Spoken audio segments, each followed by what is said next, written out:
بڑی تقریریں آپ نے بھی سنی، ہم نے بھی کی، اور علماء بھی کرتے ہیں، آپ بھی سنتے ہیں، اللہ سب کو جزا دے۔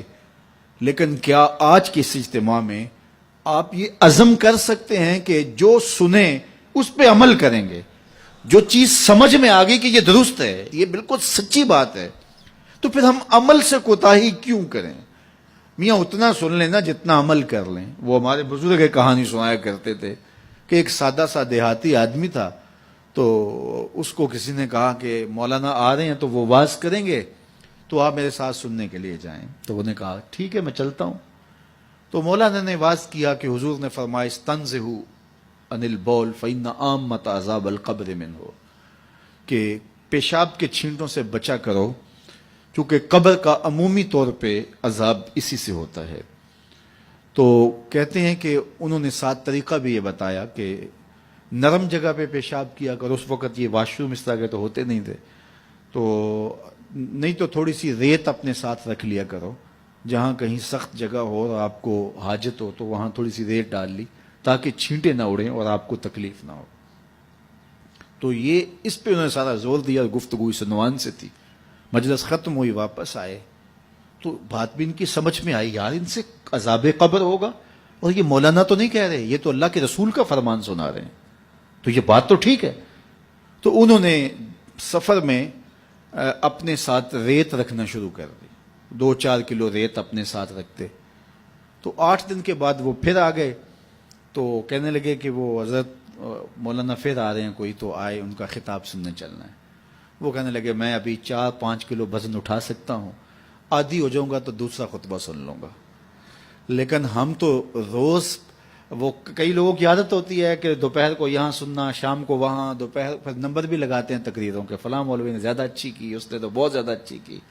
وہ جج بنے ہوتے ہیں اور نمبر لگا رہے ہوتے ہیں۔ کانوں کے چسکوں کے لیے حضور کے فرمان نہ سنو، روحوں کے قرار کے لیے حضور کے فرمان سنو۔ حضور کے دین کو جو ہے وہ انٹرٹینمنٹ نہ بناؤ کہ ٹھیک ہے وہاں بڑا چسکا آتا ہے، فلاں بڑا سرور دیتا ہے، لیکن یہ طے ہے کہ ہم نے زندگی اسی طرح گزارنی جس طرح ہم گزار رہے ہیں۔ ایسا نہ کرو، اپنا نقصان کرو گے۔ یہ زندگی اللہ کی امانت ہے، روز روز نہیں ملتی، آج گزر گئی تو کل یہ وقت ہاتھ سے نکل گیا۔ یہ عزم کرو، جو سنو، اور اگر آپ کو یقین ہو کہ جو کہا جا رہا ہے وہ سچ کہا جا رہا ہے تو پھر ہمارے پاس کوئی دوسرا راستہ ہی نہیں ہے اس پر عمل کرنے کے علاوہ۔ تو آج کی اس مجلس میں اگر ہم صرف اسی بات کو طے کر لیں کہ آج کے بعد جھوٹ نہیں بولیں گے، ٹینشن ختم ہو جائے گی، اندر کی بے قراریاں ختم ہو جائیں گی، روحوں کو قرار آنا شروع ہو جائے گا، باطن کو اجالے نصیب ہو جائیں گے۔ تو یہ میرے حضور کا کردار ہے کہ میرے حضور صادق بھی تھے، میرے حضور امین بھی تھے۔ حضور کا یہ اسوہ، حضور کا یہ بتایا ہوا طریقہ، حضور کا یہ عمل اور حضور کا خوبصورت رویہ میں اور آپ اپنی روحوں میں اتارنے کی کوشش کریں۔ اس کا طریقہ کیا ہوگا؟ آج ہی سونے سے قبل 5 سے 7 منٹ کے لیے، ویسے بھی سونے کے وقت بندہ کچھ نہ کچھ سوچ رہا ہوتا ہے، تو 5 منٹ کے لیے سوچیں آج سارے دن میں نے کوئی جھوٹ تو نہیں بولا، اور آپ دیکھیں 1 2 3 4 5 اتنے جھوٹ میری زبان سے نکل گئے، تو یہ تو بہت نقصان ہو گیا۔ چلو کل کا دن انشاءاللہ احتیاط سے گزاروں گا۔